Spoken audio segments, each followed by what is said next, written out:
Welcome travelers from the winding trails. Grab a spot by the hearth and a pint of ale. A brief respite from our noble quest. Lean back in a chair for the Song of Rest. Hello travelers and welcome to the Song of Rest, a place where our heroes and the deities that guide them gather to share a behind-the-scenes and behind-the-screens look at the unfolding adventures in Archipeldia. Gathered before us is our dungeon master, Aaron Rollins, and his band of players, Janelle Wilke, Chad Stafford, and Ben Holland. But I'll let them do the talking, and I'll get back to playing. Me bear. Me bear. He bear. Me skunk. Me raccoon. Oh shit. Oh shit. Oh my god. Okay. Chad was in his fucking element. You Holy gave us a crap. session where we got to be little critters. It was the best. The first time you made your raccoon noise, did you hear me lose my shit? Right? No, I'm so I had sorry. to move away from my microphone because I was laughing so hard. Because you hadn't made the noise yet, and you're just like, and then all of a sudden you go, and it's just like, holy shit. You could just imagine the foam frothing at the mouth. It's so good. God, I wish we had like a full animation team that could do this episode. Yeah. Like, can you imagine? For real. Yeah. For real. Oh, man. So many good moments. Me bear had me rolling. Oh my god, that was so good. Cute. It was so great. good, Ben. And then I got to crit. Oh, yeah. Crit is a bear. What was with all of our Crit rolls? I thought you'd at least... Dude. Yeah, no kidding. We were incredible animals. You were. Our animal spirits guide us. I mean, I was unable to push down a tree, so I smashed into it because I did miss that roll. Yeah. I have Damaged to ask. yourself. I have to ask. Are you guys happy with the animals that you got turned into? Oh God, yeah. oh, absolutely. Oh yeah. Love Because that. I had to sit there and think about it for a while. For Trig, it was really easy, Yeah. and then for Timothy, I was like, you know what? Remember Garbage, the raccoon? Like I was like, Oh, rubbish. Rubbish. Yes. That's his name. Yeah. Oh man, I didn't even think about that. Oh, that's such a callback. the first rendition of Timothy. Yeah. Yeah. He had a little pet raccoon. That's so cute. Yeah, because it was his background was different, and it came with like a little animal companion, and so he had a raccoon named Rubbish because Timothy was named because that's where he was found in a bed of Timothy, and then he named Rubbish because he found him in a trash can. And then he found Bucket in a bucket. Like I don't know how normal naming conventions go, but he's We Rubbish. never had that conversation before I named him Bucket, by the way. So that's really funny that we both did that's that. crazy. That's true. Yes. For Flowercrowd, I was thinking, there's the stink element to it for sure, yeah. like the stench. But then, like the white stripe through her hair, also kind of made me think skunk. So Yeah. I love Flowerkraut as a skunk. It was so cool. Yes, I was so happy. I wish Flowerkraut's elderly blast was like as powerful as that skunk stink. oh my gosh, yeah. I mean, who knows? We could have been changed more than we thought. Ooh, I can blind people and poison them for 2 hours?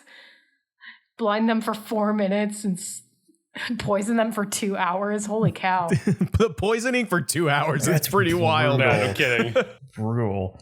How much damage actually does the poison do? Any damage at all? So poisoned, there's a difference between being poisoned and having poison damage. When you are just generally poisoned, it puts you at gives disadvantage. disadvantage? Yeah. So you're basically just Got sick. it. That's where the disadvantage came from. Yeah. Aw, nice. That reminds me of one of the first times I encountered poison in Baldur's Gate. The poison effect, like not...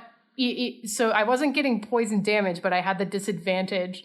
I found a rotten fish and threw it at Lae'zel, but then I somehow missed and threw it at myself. And then suddenly I'm just covered in green goo, and it looked like I threw up all over myself. I'm like, what just happened?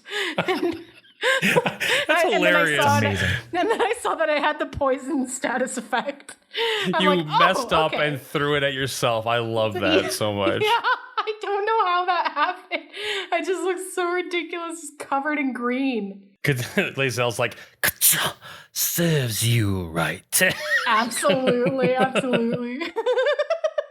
actually love Lae'zel, but that was just really, it just felt like something fun to do. Oh, you doing the Lae'zel voice reminded me. I just had to give you props on the Bat's voice was so good. Oh, so good. I loved her. Love that character's voice so much. Thank you. I could not. It took me forever to figure out how I wanted to do Minerva because I didn't want her to be like too much like any other character. So it's kind of a weird nasally French kind of weird. I don't know. I don't even know how to explain it. I loved it. And I was telling you earlier, like it reminded me of a Neverending Story character, which we realized was the turtle, the giant turtle character in Neverending Story. Yeah. And I was also thinking about it because of the Bat character too. Yeah, that's true. They both kind of harken back to the Neverending Story. I was looking forward to this adventure so much because I knew you guys were going to have a blast with it. I really was curious as to how things were going to roll out with some of you guys having 2 hit points. Yeah. Oh, what is it? Timothy had had 4. Yeah. Oh yeah, we found out. Oh, poor Timothy. I should have just ran, but you know what? Raccoonathy was feral, and he's like, "No, I'm gonna bite him again." He's so feral. Timothy or Raccoonathy is Timothy without the anxiety, just uninhibited. With zero inhibition. Yep. Yeah. Just absolutely wild, which is funny because earlier on in the episode when Timothy was getting kind of like judged by Thrigg about like his thieving ways, and he was just kind of like freaking out about it, and I'm just like, I just want Aaron, the DM god, to come down as Gordon Ramsay and put bread on Timothy's face and be like, "What are you?" And Timothy's like, "An anxiety sandwich." Thrigg knows you steal. Thrigg knows. Oh my gosh, yeah. I'm assuming we were gonna fight some spiders at some point, but Flower Skunk came in clutch with the persuasion check. Yeah, that was awesome. I loved that. That was a big surprise. So this was a really interesting little. It was almost like a one-shot adventure, honestly. Oh, yeah. Because you know, it's, for sure. It's like, you know, you guys are animals and you have to get to the tree. So here's all of the things that are in your way. And yes, the spiders were very much a potential encounter, but you quickly got a solution for them, and they ended up helping you guys throw all the rocks down the pit. There was another moment where I had to lean away from my mic. We'll kill the spiders. There's another moment where I had to lean away from my mic calls, but the spider goes, "Well, fuck me. Let's just go down there and steal their stuff." Let's just kill them. It's like, just yeah, we could just kill him. We could. I was not sure if I wanted the spiders to talk, but because you guys were doing the Homeward Bound thing, I was like, why the fuck now? They talk to animals in the, you know, like that way. So oh, so good. Of course, the it was wolves really never talked. nice because Flowercrow, I didn't even realize she had a charisma stat until you said make a persuasion roll. I'm like, oh my gosh, my charisma stat is still my highest stat on here. And so that was awesome that I got to use it because Flowercrow with her 2 hit points needs to really pull her punches. Yeah, you guys were playing with druid rules. So your physical stats are that of the animal you were in, and your mental stats are the ones from your character sheet. So that's how that worked. And I like that we had to hold Timothy's eyes open so that he could go back to the other side. Yeah, I died. You got 8. You died. That was almost awful. Yes. What would happen if we did die and like one of us couldn't make it to the tree? Like what if Flowercrow or Timothy got eaten? You die in the Matrix, you die in real life. So you would still be alive on the other side, but you would have failed and you would not have got your mask. Got it. Oh, what a bummer. I'm glad Timothy still was able to get the mask. Yeah. Yeah, because Timothy wasn't technically dead. He was just unconscious. And you were making death saves, so they were able to pull you. That was a really funny solution I didn't even think about, because I was trying to I was like, well, nobody can heal. So if someone falls unconscious, I guess they could hang around and take a short rest and get a hit point back so they become conscious again if they're able to stabilize their wounds. but you guys were just like, here, we'll just hold him in front of the mirror. Oh, hey, that works. It worked. I held him up in my mouth. I like that Timothy, or Chad, I guess I should say, that you had that voice kind of like in your back pocket. You just went for it. It was so awesome. Really good. Oh, yeah. Raccoonathy's voice was fantastic. Everyone's getting vocalizations on this episode. It's going to be fun. Yay. Thank you. I'm so excited. There's going to be some pitch shifting.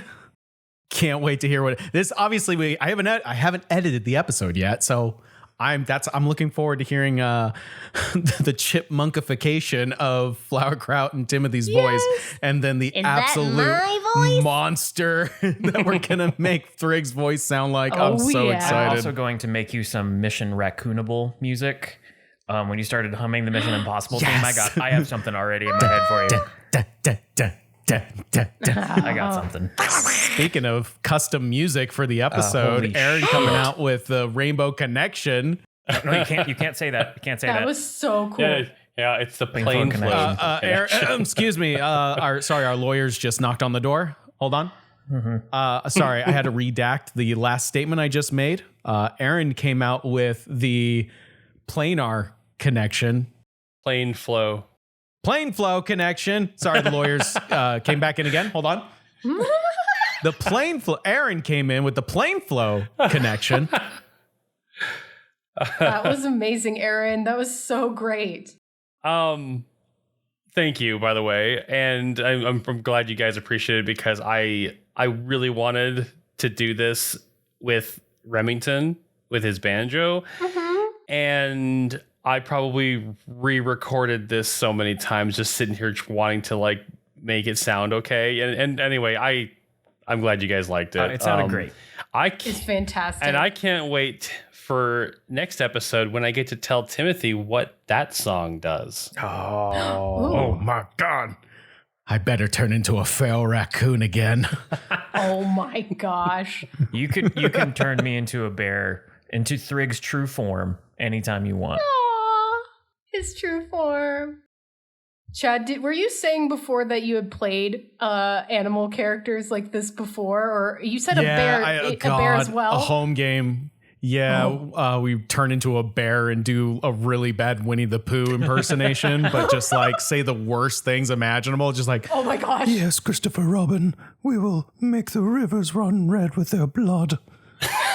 Justice will be served, Christopher Robin. Why are you so good at that?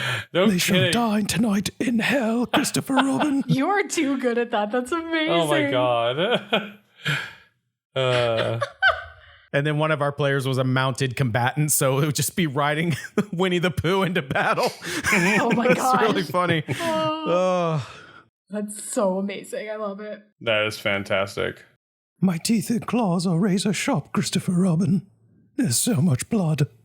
So much blood. No matter what animal form you take, it's just always feral as hell. I think you picked great animals for us. I was going to have a really big laugh if like Timothy was just another bird. He was like, well, I don't feel much different. Oh, it's like a flying one. No, you turn into a penguin, another bird that can't fly. A flightless bird, yes. This is cruel and unusual. I think it'd be funny if you turned Thrig into like the smallest like little kitten or something, just like completely non-ferocious. Oh, that would have been funny. Yes. Oh. I thought he was going to play back and readjust because of your joke of putting on a tiny little like homemade bunny mask and you were going to be a tiny little rabbit. That would have been funny. Would have been great. But Bear Thrig is my favorite thing in the world. Oh, he was so protective. That's my fan art moment, is us trudging through the forest with Thrig standing tall and you two underneath him from the rain. Oh, it was so cute. Like, there's something I love about that. Timothy with his little leaf on the head. Don't touch my stuff. My fan art moment would be the three of you in front of the mirror holding Raccoonathy up and Flowerkraut up, pulling his eyelids back. Oh, that's a good one. Yeah, yes. That's really good. I just want like the VHS cover of Homeward Bound, but just redrawn as our three animal characters. That's amazing. There you go. Oh. Yeah. Yeah, I definitely want to draw each What was the of us. original? The Incredible Journey? Was that the OG Homeward Bound? I think so. Either yeah. one. I was. Yeah, I have to draw them as their animal forms. That's absolutely going to be the fan art moment. No Yes. question. No question. Oh my goodness, Janelle, we could do some really. Oh my god, we could show our age so quick and be like, do Animorphs style transformation covers. Oh Like the my books. god! Oh my gosh, that is amazing. Those horrific deformations that they did to make those kids turn into animals. Yes. That is hilarious. Yes. Ben, you've probably read like all of those. Oh, I probably did when I was a kid. Absolutely. There's probably not one of those that didn't come past my hands. I think I read a couple of them, but then I was like, these are weird.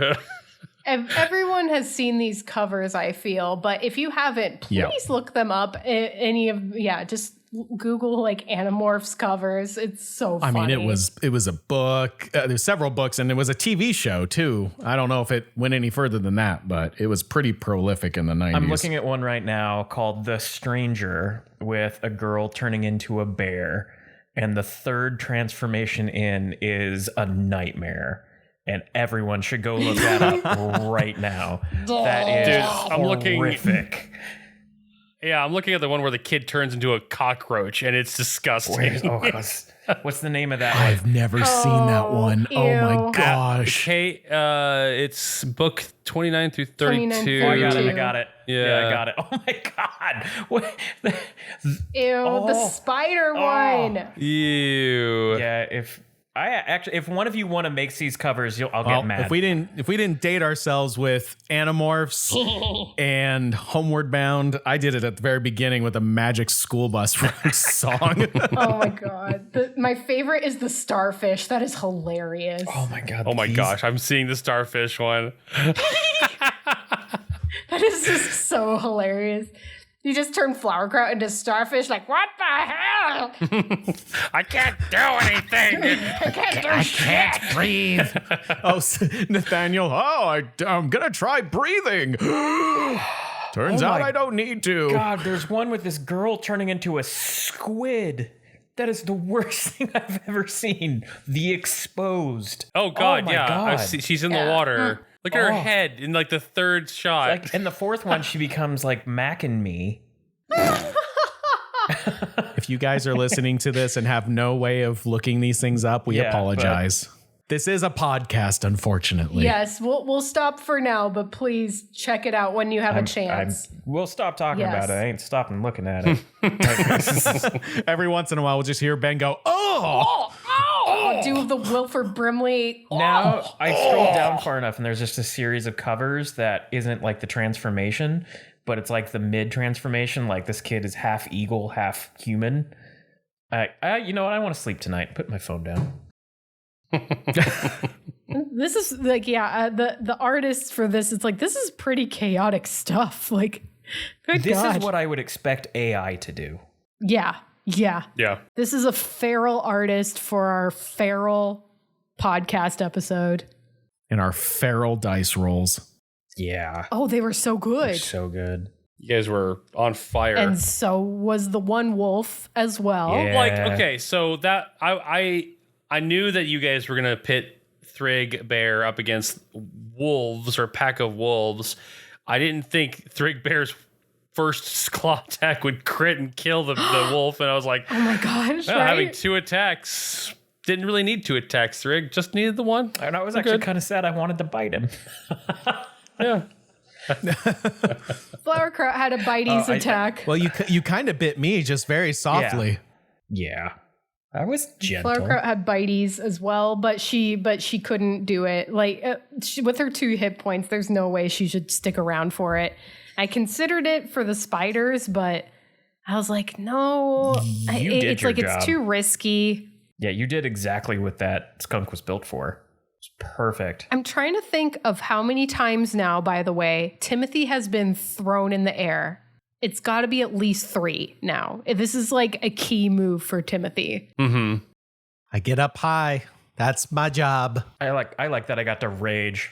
And Thrig, what was it? You rolled like a 26? That's that maybe not a fan art moment, but a fan art comic or a gif of Timothy climbing the tree and then looking back and seeing Flowerkraut doing her gross spider climb. Like, I brought a rope. Do you need help? No. And him just climbing faster. Flowerkraut with her like marguerite limbs. Just Oh my God, that's right.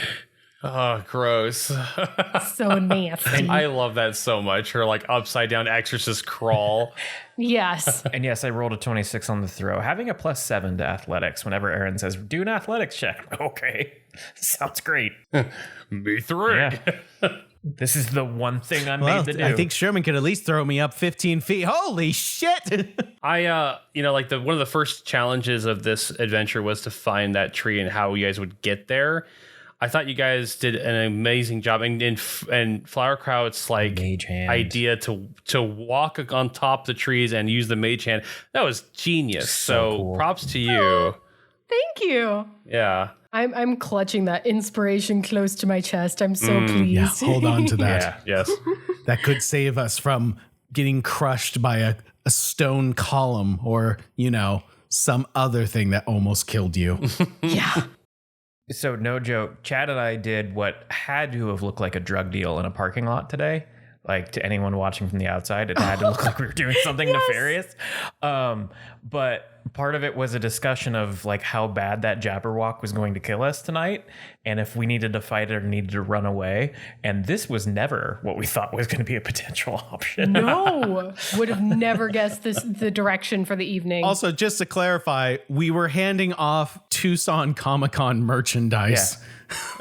From each other. Didn't clarify that. I was good with you not clarifying because I said what it looked like, didn't say it was. Oh, okay. Oh, yep. This weekend. So we were supposed to record a couple days ago, but I had a tummy ache. So I'm like, I'm just going to barf and also draw tonight. And you guys were like, yeah, let's record on Sunday. So we all had an extremely productive weekend for BBR. Like, we were prepping stuff for the for Tucson Comic-Con, I was doing a bunch of drawings for Halloween. Like, oh my gosh, it was great. Oh my god, they're so good. Yes, we had a big meeting talking about our next upcoming holiday episode. Yeah. Yes. Yeah. Oh my gosh, so excited. Oh, and I drew, of course, Jeff Goldblum, Juicy Butted Fly. Oh god, it's so funny. Hell yeah. Yeah. Well, I mean, I'm sure by the time you're listening to this episode, you've seen the juicy bubble butt fly on our social posts, because we would have posted that with the Song of Respect episode 24. Oh, yeah. So I'm not going to say anything about your Halloween drawings because they won't be around yet, because I don't want to spoil those, but they're so really good. They're so good. Great. They make me happy. Thank you. And that's what's like. Thank you. Yeah. They were a blast to do, and I was so happy with how they turned out. I can't wait to put them together for Halloween posts. Yeah, I think we have some fun stickers coming your guys' way for next year, because we have a very funny one of I'm wondering when we're going to post this one, Timothy's free action cry sticker. And then, of course, the Jeff Goldblum fly. And then we'll do a few more dice forms. We've got a monk, artificer, and a GM. So that'll be great. I'm so excited. I think that's going to complete the set right there. I don't know what else we would do. Think so. I don't know what else we would do. Yeah. Unless we start getting into some like crazy subclasses. How are you doing the artificer, Janelle? I have some ideas for it. Let's see. I found a couple ideas that could help me, where it has kind of like mechanical gears bursting out, and like maybe little like not like test tubes of like potion and stuff in it. But yeah, I thinking something like that, where it really something industrial type of deal. Mm-hmm. Yeah, exactly. Yeah, like a clockwork automaton or something like that. Yeah. Just RoboCop coming out of the dice. Oh, baby. I'm here to protect the law. Let's see. So, Ben, do you have a a big question for a segment. What is it? What do you want to call that again? I forget. Thrig sharp thoughts with Thrig. Yes. So I was thinking about this one. What did I ask last time? Does anyone remember I asked last time? Which stat would be our primary stat, right? That's what I thought. Yeah, I was just looking at my list. So I was thinking about this the other day, like quite a bit. And I think everyone here has spent, and Janelle, like now you've spent a bunch of time playing, tabletop role playing games with us, and I know you've gotten into Baldur's Gate and some other stuff. But I think, especially like Chad and Aaron and I know especially Aaron and I, because we've talked about it a lot. Playing D&D and other role playing games has had a big influence on your life. How would you say games like this has like driven you forward and driven your life forward? Things that have maybe changed because of these games. I can go first on that one. Please do. That feels like a very defining thing about my life. So I have, just in observing other people or just society or just, like what people would consider normal for the stages of your life, I see that a lot of people, like date and get married, and then maybe they have a handful of, maybe they have a friend or two they hang out with on occasion, but for the most part, their spouse is like their partner. That's who they spend the majority of their time with, and they don't really branch out a whole lot. In general, I see this, but I feel like role-playing games is this glue that expands and keeps you connected to so many other people. I feel like, you can't think of one person in the entire social circle that we exist in that doesn't play D&D, or some kind of role-playing game or something that falls into the genre of this nerddom that we all enjoy.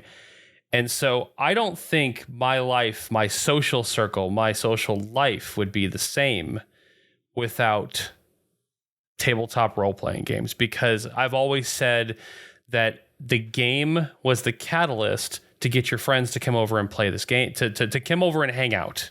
Because if you didn't have the game, people would cancel on you. People would be like, oh, I got something going on, whatever. But they don't want to miss the game. So they come and they commit to it. And you build your relationship stronger that way. And then you just have lots of friends, and it's fantastic. So that's how tabletop adventuring games has changed my life. I could go next. Go for it. Because Aaron, when you were talking about that, it was making me think about role-playing experiences that I had before D&D. And the earliest would be when I would play Barbies with my sister. And it was just so fun, like acting out these silly stories that we would randomly come up with. And it was just a great way to connect. And I think in a similar way to books, where you can sort of live like a little tiny extra life. Like this is kind of how D&D is, where you can live out multiple lives and feel really strong emotions and build like deep connections that like your normal life would not have. I think that's super cool. And then what BBR in particular has done for me is as a creative, there's always like the seeking out of the dream job or the passion project. And you think originally that you're going to get the dream job with Disney or Marvel, and then you find out later that those jobs are nightmares. You spend like months animating just the tiniest little fraction of something, or it's just, or the companies don't care about you that much. And I learned, thankfully, early on, before really diving into the job field, that the passion projects are not going to come from a corporation, but is from collaborating with other very passionate, creative people like us. And this is something I am so proud of. And this is basically me getting to live out a passion project and do whatever I want, learn as much as I want to make my art better, do animation, stuff like that. So that's how it's changed my life. That answer makes me unbelievably happy. God, both of those were great. Dang. Oof. All right, let me, sorry, my lawyers are here. Yeah. I'm not stalling for time. No. No, in particular, Janelle, what you said about the being a creative and realizing in particular that the creative field, at least, well, not at least, especially right now, with all the strikes and a lot of the companies closing and stuff like that, and realizing that the dream jobs are very not as rose tinted as, we would have hoped for, and seeking out that sort of creative outlet because especially as a creative in my particular day to day, not necessarily applying my creativity in ways that fulfill that sort of creative itch. Sure, it is applying that to a problem and you're finding a solution with your skills and your abilities. But this project in particular has opened up my mind and my heart and my soul really to enjoy and have something to look forward to and collaborate on. Because I always deep down in my soul, I feel that I am someone who wants to entertain, someone who wants to be a good host, and someone who loves to tell stories. And tabletop role-playing genres fit that so perfectly well to where, if you're a DM, you are a host. If you're a player, you're an entertainer. And all of you are a storyteller. It's not just the DM and it's not just the players. It is a truly collaborative experience, or at least I think the best version of it is a collaborative narrative telling experience. And so getting to, like you said, Janelle, live out sort of these little mini fantasy realms and break away from whatever it is in your life that's going on. And just like, I get to be this thing, this character, this person, this being, and live in a world that is not my own with people that I love spending time with. And that's hearkening back to what Aaron said, is that there has never been a better reason to get, 5 to 6 people over doing one thing since the days of system linking Xboxes and playing Halo or something like that. I feel like as an adult, this is also a great opportunity as we have grown into a world that is so dependent on screens and technology to still have a method of telling a story and playing a game that could just be a piece of paper and a pencil and nothing else is wonderful. It is a wonderful opportunity to break away from the systems and the things that kind of govern our lives and have a reason to be together and collaborating on something together. You're here. That's awesome. Yeah. Hey, Ben, what you got say? Yeah. So my answer to that question is very similar to Chad's in a little bit different way. In my career, I'm not a creative. I do something very specific. And I noticed that I had 2 different friend groups. I had my work friend group, which is kind of very specific to my career. And then I had my friend group.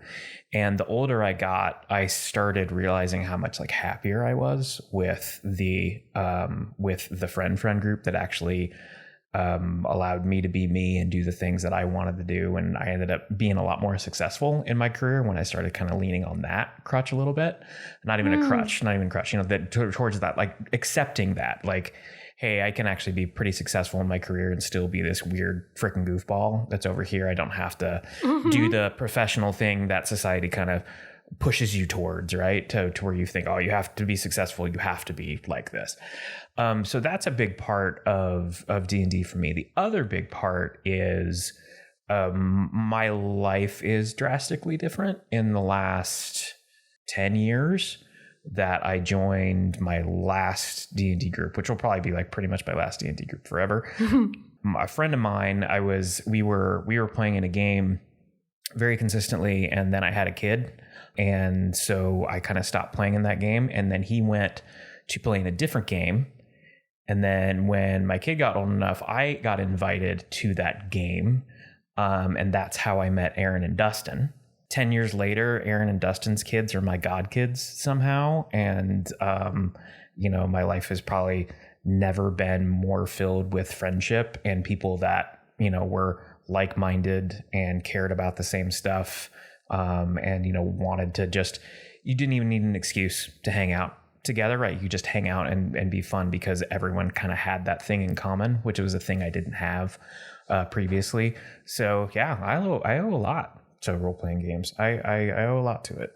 It's funny that you mentioned about developing a relationship with, like Aaron and Dustin via the avenue of role-playing games. I had the exact same experience with Dustin because I believe I was talking to Caitlin, and this was like the first time I really gotten to know Caitlin because we happened to be booth mates at a convention. And I had mentioned that I was running a Mass Effect 5e campaign, and Dustin was like, I know we don't know each other, but I would love to play in this game. And I'm like, absolutely. Fantastic. It's an easy way for people to socialize too, that are maybe not good at socializing with each other. And it opens, it's so open to like multiple avenues. Like you have people that like to play video games. They could easily integrate it. You have people that read books. They could easily integrate it, right? You have people that are just like theater kids or just like, nerds in general. I feel like it's such an open concept to just be like, yeah, you just sit at a table and you create a story together. Yeah. I forget which one of you actually posted a video recently of the actress that plays Karen Page in the Daredevil series. Yeah, I sent that to you. Yeah. And I remember Ben posted this out there. It was awesome. So Ben, you posted a video from Deborah and actually it was a video from John Bernthal's podcast. Awesome, by the way. It's a very good podcast. Which is really good. And somehow never saw this episode where she doesn't just say what D&D is. She literally makes a mini session happen right then and there. And that's how she explains it. And it was one of the most wonderful, like seeing this guy suddenly be like, do I know what an owlbear is? And she's like, I don't know. Let's roll a history check. And she's like, you've never heard of an owlbear, but it's standing before you, ready to pounce. And he's like, do I have a bow and arrow? She's like, you do have a bow and arrow. He's like, I get out my bow and arrow. And suddenly he was like so invested in this narrative. You could see and I'm like, that's in his so eyes cool. that he's like, oh, this is what it is. They like they're both jumping into the theater of the mind, and he's watching all of this happen in front of him. And he's like, I suddenly understand what you're talking about. It was amazing. I will never, quote unquote, explain D&D again. When someone asks about it, I will just do that.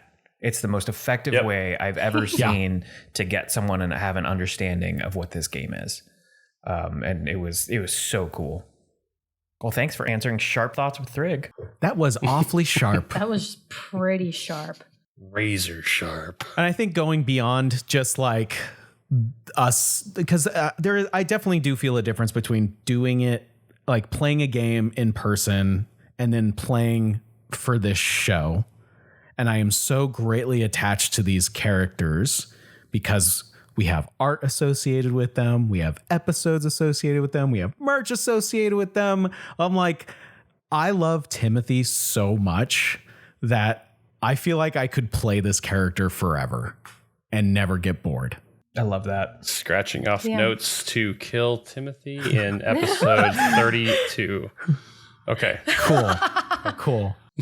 I'm just saying that I genuinely enjoy every bit of this with every fiber of my soul. Like it's one of the things I look forward to after a long work week, no matter what else is going on in life, neither how bad or good it is. I'm just like, hey, one of these Saturdays or one of these Fridays, we're recording an episode. Hell yeah. I got to say, kind of on what Ben was saying before, both Ben and I are not creatives by profession. And this is an amazing outlet for the creative that is inside me. Mind you, it's not that I'm not a creative but even like I want to be a creative and do that I'm happy with the profession that I picked, but this gives me joy in being able to still produce something and having it a collaboration with you guys and being able to hold each other accountable, and we're doing this together. It really, Janelle, I'm also incredibly proud of this whole thing we've done. So thank you guys. Yeah. Thank you. And it's funny because I was talking with my friend Erin earlier this week about how ERIN. ERIN, yes, about how I am a very easy to please person, but I'm difficult to impress. And just the talent that like each one of you has is so impressive to me. I just feel honored to be doing this alongside you. I feel very lucky. We feel lucky too. Super I don't lucky. know if you ever heard this, but we were like, after you agreed to do BBR with us, we were like, how the hell did we snag Janelle and no one else had done this yet? Because we were like, like Janelle Like snagged you on a project and we're like, Yes. oh, hell yeah, we won. That's so sweet. Thank you. I think it's really fun to have, especially this group of people, because like we have storytellers, we have artists, we have illustrators and animators and musicians. It's like every little slice that we would need to make a creative project really filled out. We've got it. And that's so fun. I get to hang out with like Ben and Rory, record music and talk shop and have no idea what the hell they're saying, but I know it's with passion and they're psyched to record stuff, and that's freaking cool. And no matter what it sounds like, Chad, Rory and I do like each other. They say some of the most horrific things to each other, but it's out of love. It is. It's funny. You guys didn't know each other before this. It's so cool that you got to connect through this. That's amazing. Rory, hi, Rory. Rory's one of my best friends, and I wouldn't have met him if it wasn't for this. I mean, there you go. Oh my gosh, that's crazy to me. Like I remember just talking to Rory about the podcast, and then I don't know, I'd like heard offhand that he like occasionally enjoys making music like for indie stuff sometimes. And I'm like, would you be down to do some music for our D&D podcast? Like we could hire you. And he was like, yeah, totally. And he was super psyched about it because his job also isn't in a creative field either. So this is also an outlet for him. So that was super cool. Yeah. Yeah. So that's awesome. And there's another example right there, Ben, of tabletop role-playing adventure games bringing friends together, like meeting each other. And yeah. Thriggs say D&D good. Thrig would be right. I mean, heck, this podcast was kind of like your first deep dive into a 5e D&D campaign, right? So yes, it was. Yeah. And I just started a home campaign with someone who's never played D&D before, and like every week they're like, "Oh my god, I can't wait for the next like game and session." I'm just like, "Yes, we got another one." That's fantastic. You know what I like too, and it goes back to our session today, is like it helps you think differently and think through problems differently as well, and it exercises a different part of your brain. Because 4 hours ago, none of us knew that we were going to be woodland creatures trying to figure out our None way. of us knew we were going to have to answer not one but two riddles. Oh god. I mean, it's just like, and that's another thing that I like about it. It's because like when I get up and go to work, I really love my job. I know what I'm going to do. Right. But when I play in one of Aaron's games or one of Chad's games, you know, I have no idea what's going to go on. So it makes you think about things differently too. I forgot about the riddles actually entirely until this moment. Oh yeah. Flowercrow erased those from her mind. You answered that second one so fast. I'll edit it to make us sound smart. I promise. God. You always do. You were telling us the other day you were editing one of our podcasts and you said the count was through the roof. I'm like, Oh my god. I'm so I glad, specifically Chad. said it was weapons grade Weapons grade. No. Release the cut, you coward. It's nice that you make us sound better. The cut. It's just the ums. Sorry,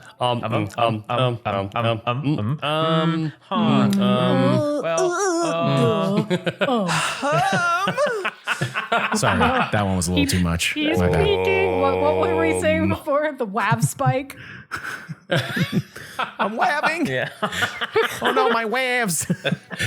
My waves are out of control. My WAVs are personal. All right, guys, we wrap this one up. I mean, if we have to. Should we say goodbye in the most feral mouth foaming way we can possibly say goodbye? I thought for sure that when Thrigg said goodbye, Thrigg, he was gonna look up at the mirror and go, "Hello, Thrigg." I thought he was gonna be like, No, he's saying- Thrigg.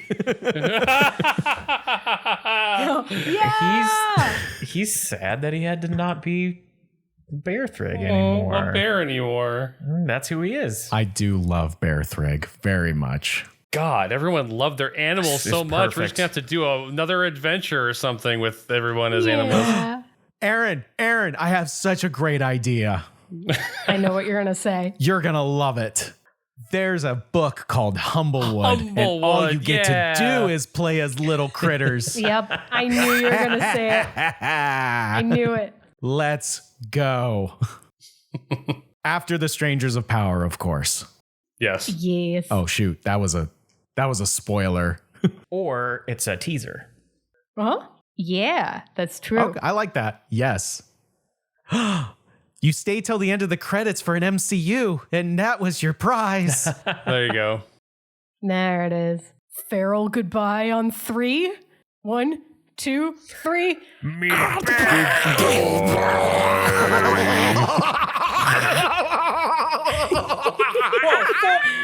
Goodbye. Thank you so much for listening to our Song of Rest. If you like the adventures your ears just wit on, feel free to listen in on our other adventures from any plane of existence or seeing stone you get your podcasts. Until we meet again, safe journeys, travelers.